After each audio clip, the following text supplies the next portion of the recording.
तर सगळ्यांनी माझा खालचा व्हिडिओ बघितला की मी ह्या ओट्यावर झोपली आहे आणि तिकडे माझ्या घराचं काम चालू आहे आणि मला झोपायला घर नाही आहे किंवा मी साडी अंगावर घेऊन झोपली आहे. हा ब्लॉग सगळ्यांनी बघितला आणि त्याला खूप सगळं प्रेम दिलं, पण काहींनी खराब कमेंट्स केल्या. खराब नाही म्हणता येणार, मी येणार, तुमची काळजी म्हणावी लागेल, पण काहींनी थोड्याशा खराब पण केल्या. चला मी तुमच्या प्रश्नांचं उत्तरं देते. तर तो ब्लॉग असा होता की मला माझ्या हक्काचं घर नाही आहे हे मला सांगायचं होतं. आणि दादाचा प्रश्न सगळ्यांनी अशा कमेंट्स केला 90% लोकांनी की तुला तुझा दादा आहे, चुलत दादा आहे किंवा चुलत्याचं घर आहे, तर तिथे राहा. ज्यांना माहिती आहे की तो मुंबईलाच होता त्यांनी बोललं की त्याच्याकडनं चाव्या घेऊन राहा वगैरे, असं काय ज्या काही कमेंट्स आलेल्या. तर त्यांना मी सांगते, तर मामी येईपर्यंत दादा म्हणजे मी उशिरा आले. माझ्या अगोदर दिदी होती, तर ज्यावेळेस दिदी होती ना त्यावेळेस दादाच्या घरातच होती, कारण की दादा असं राहूच देत नाही आणि 4 वेळा आवाज देत होतो. त्या अजिबात असं एकट्याला राहू देणार नाही. आणि तो गेला, मुंबईला गेला आणि मग मी इकडे आली, म्हणजे इथे गावी. तर तो गेला मला वाटतं सकाळी, आणि त्या दिवशी रात्री मी उशिरा इकडे आली. तर बऱ्याच जणांच्या कमेंट्स होत्या की चाव्या घेऊन ठेवायच्या. आता मलाच माहीत नव्हतं मी इकडे येणार आहे, कारण की मी कार्यक्रमाला आली होती आणि त्याच्यामुळे दादाचा प्रश्न तर संपला. दादालाच माहीत नव्हतं, म्हणून मग त्याच्या घराचं माझं काहीच आता हेच राहिलं नाही ना. आणि असं बऱ्याच जणांनी अशा कमेंट्स केल्या की मग तुम्हाला कोणी नाही आहे का आजूबाजूचे वगैरे लोक वगैरे. तर सगळे आहेत, खूप सगळे लोक आहेत किंवा सगळे आमचे नातेवाईक आहे, आमचे पाहुणे, आमच्या गल्लीतले सगळे. तर त्या दिवशीचा विषय सांगते. मी रात्री 12:30 वाजता कार्यक्रमावरून आली आणि यायला उशीर झाला होता.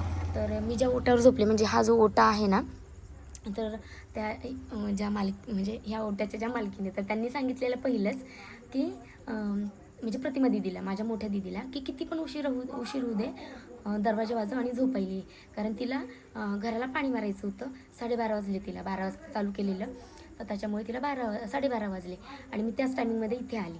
तर मग आम्हाला असं वाटलं दोघींना पण की आता एवढ्या उशिरा एवढ्या रात्री त्यांना कशाला उठवायचं, कारण गावची माणसं लवकर झोपतात. आणि दुसऱ्या दिवशी आमच्या इथे सावड्याचा कार्यक्रम होता, कारण की आमचे मोठे बाबा वारलेत, तर त्यांचा सावड्याचा कार्यक्रम होता.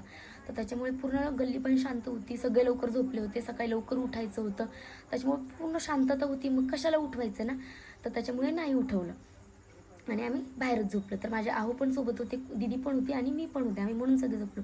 पण मला ना एवढ्या शांत वातावरणात, आता बघा किती शांत वातावरण आहे, आणि एवढ्या ह्याच्यात मी खूप दिवसांनी अशी एकटी नाही पण खूप वर्षांनी अशी बाहेर झोपली.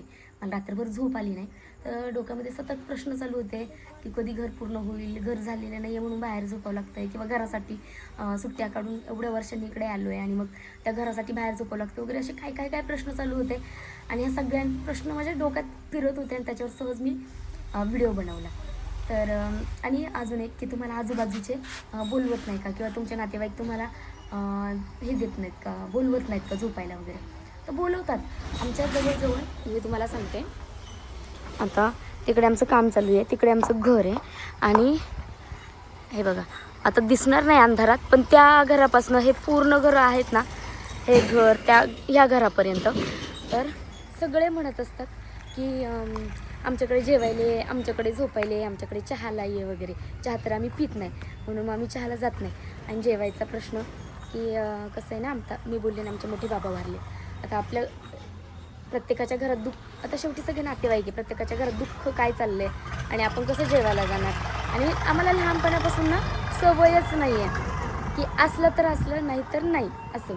त्याच्यामुळे मग ते बरं पण वाटत नाही, म्हणून मग आम्ही जेवायला वगैरे जात नाही. तर सगळे बोलवतात, सगळे म्हणतात जेवायला ये, शिवाय फिल्टरचं पाणी प्यायला घे, नॉर्मल पाणी पिऊ नको वगैरे. आता सगळ्यांना माहिती आहे की पाणी चांगलं नाही आहे, किंवा मग फिल्टरच्या पाण्याची सवय असते वगैरे वगैरे, म्हणून सगळे असं नाही की जीव लावत नाही. खूप सगळे आमचे जेवढे पण आहेत ना, सगळे खूप जास्त सपोर्ट करतात, खूप हेल्प पण करतात. आता जवळजवळ आमच्या घराच्या बाजूला जे आहेत ना, म्हणजे तिकडे आणि हे दादा आम्हाला घरामध्ये सुद्धा एवढे मदत करतात ना, सगळेजण खूप जास्त मदत करतात. आणि पण कसं असतं ना, आपल्याला अशी ना बरं वाटत नाही, आणि पहिलेच एक दुःख चालू आहे आपल्या गल्लीमध्ये, आणि त्याच्यात ते सवय नाही, त्याच्यामुळे मग आम्ही कुठे असं जास्त हे करत नाही. गप्पा मारायला सगळ्यांकडे जातो मस्त, पण झोपायला. आणि ज्या मालकीन आहे ना आता, तर त्यांनी ह्या ओट्यावरच्या ज्या मालकीने ना, तर त्यांनी दुसऱ्या दिवशी सकाळी खूप बडबड केली की घर असताना, एवढं मोठं घर असताना का तुम्ही बाहेर झोपल्या वगैरे, आणि कळतं का वगैरे, काय काय काय काय बडबड केली. आणि दुसऱ्या दिवसापासून आम्हाला अजिबात बाहेर झोपू दिलं नाही. तर आम्ही तिथे आता झोपतो आहे त्यांच्या घरी. आणि अजून त्याच्यावर काही जणांचा प्रश्न होता की मग तुम्ही रेंटनी रूम घ्या की रेंटनी घर घ्या. आता बरेच जण माझे ब्लॉग बघतात डेली, त्यांना माहिती मी रेंटनी घर पण घेतले. पण कसं आहे ना, रेंटचं घरी आपण दुसऱ्यांचं घेतलेलं असतं आणि आम्ही तिघीजणी बहिणी येतात, त्यातलं आम्ही एक जण येतो आहे. म्हणजे मोठी दिदी येऊन गेली त्याच्यानंतरनं मी, आता मग माझ्यानंतरनं नाही येणार. एकटंच राहतो आहे. तर मग एकट्याने त्या घरामध्ये कसं राहायचं, तिथे काहीच नाही आहे. त्यापेक्षा आम्ही इकडे राहतो. म्हणजे आता माणसं असतात ना घरामध्ये, त्या घरामध्ये कोणीच नाही आहे, तर त्याच्यामुळे आम्ही तिकडे राहत नाही आहे. रेंटने घर पण घेतलेलं आहे, पण तिथे आम्ही सगळं सामान ठेवतो, जे की सिमेंट आहे, थोडेसे अँगल्स वगैरे जे काही घराचं सामान आहे ते घेतलं आहे. आणि झालं, तुमच्या मला वाटतं सगळ्या प्रश्नांची उत्तरं मी दिली आहेत. पण दादाच्या घराचा जास्त मोठा प्रश्न होता सगळ्यांना.